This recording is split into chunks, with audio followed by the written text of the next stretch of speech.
Well, the market took a beating yet again yesterday, but does this just mean stocks are poised for an eventual turnaround? And is it a good time to invest? Our market maven this week is Whitney Tilson, managing partner with T2 Partners. Good morning, Whitney. Good morning. So you, surprisingly, I'm very excited about this, you think we're close to a bottom. Tell me why. Well, with stocks down roughly 50% from their peaks, we think a very bearish scenario is already built into their prices. So we're certainly not predicting a sharp turnaround or a V or anything like that. But just looking at, we're bottoms-up stock pickers, so keep that in mind. We generally don't make big market calls, but it just sort of feels like stocks are so cheap right now. Anyone with cash and a little bit of courage and conviction can find bargains galore out there, and so that indicates to me that we might be somewhere near bottom. All right, so you concur with Warren Buffett, who made a very similar call just a week ago. Right.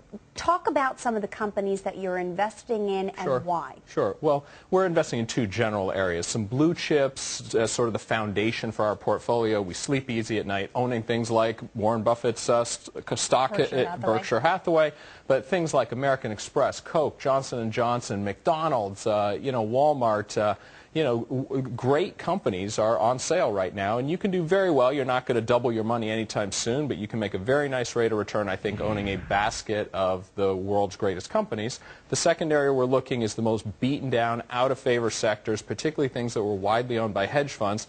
Hedge funds are de-levering, they're getting hit with redemptions, so there are incredible opportunities there, but there's also a lot more volatility. You have to have a stronger stomach investing in those kind of sectors, like energy, for example. The whole energy sector is just getting puked out by hedge funds right now. Yeah, and it's interesting because energy is something that you really haven't been wildly crazy about, but even you are taking a look at energy right now. So is the bottom line is that they have to have a strong balance sheet, great valuation, and good yields? Right. Like in the energy sector, something like the MLPs, the gas pipeline companies, we own Crosstex, for example, it pays, it's a pipeline company, so the earnings aren't as much driven by the price of the underlying commodity. It's sort of like a toll road. It's just charges for the units of gas that go through the pipes. So it's got steady earnings, and it was a very popular thing to own by hedge funds, and so you've seen the prices fall by something like 2/3, and we think eventually they'll sort of retrace that ground when the forced selling stops. I can't tell you when that's going to happen, but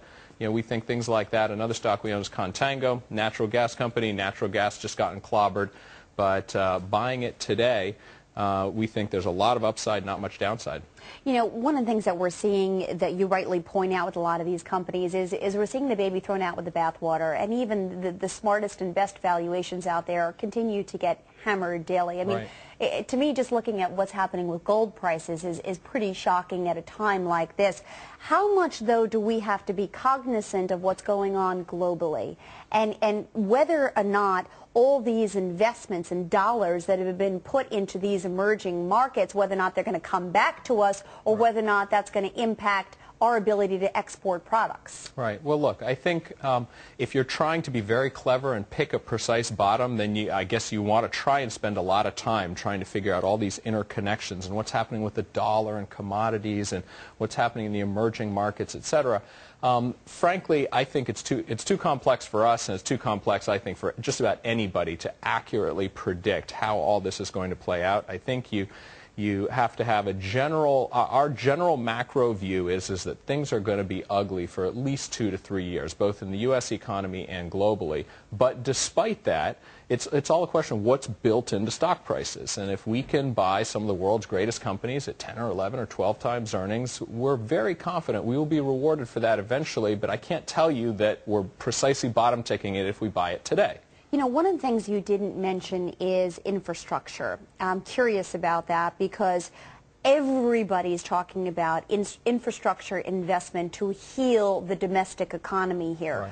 Right. Is that a place to invest if, in fact, that could be the greatest opportunity for job growth in this country? Yeah, it's interesting. I've sort of seen the big picture thesis, and I know both presidential candidates, particularly the Obama administration, has talked about this as a way to sort of stimulate the U.S. economy. So it's an area we'll probably be looking more at. I don't have any particular names for you right now. We don't own really anything in that sector, but no doubt a good place to look. Yeah, I mean, the reason I raise that is because how much of the investing that you make today is not only just valuation, but Right. the investments that you know a new administration is coming in, and that new administration is going to have impact on certain industries. That's right. That's right. And I think a lot of investors are sort of playing, well, what's going to pop if Obama wins? You know, what areas are going to benefit, what areas are going to get hurt, and sort of play a sort of short-term trading game. Generally speaking, we don't play that game because it's sort of trying to predict where the herd is going in the next few months. That's a hard game to win at. And particularly in a chaotic environment like this, sort of extending your timeline when everybody else is shrinking their timeline and trying to predict what's going to happen tomorrow or next week or next month, it's a huge advantage saying, I don't know what's going to happen in the very near term, but I have a pretty good idea that Coke or a Johnson & Johnson or Berkshire Hathaway are going to have materially higher earnings 3 to 5 years out, and today that's not being reflected in today's price. Great points. Whitney Tilson, as always, great pleasure seeing you. My pleasure. Excellent Thanks. advice, and, come back soon.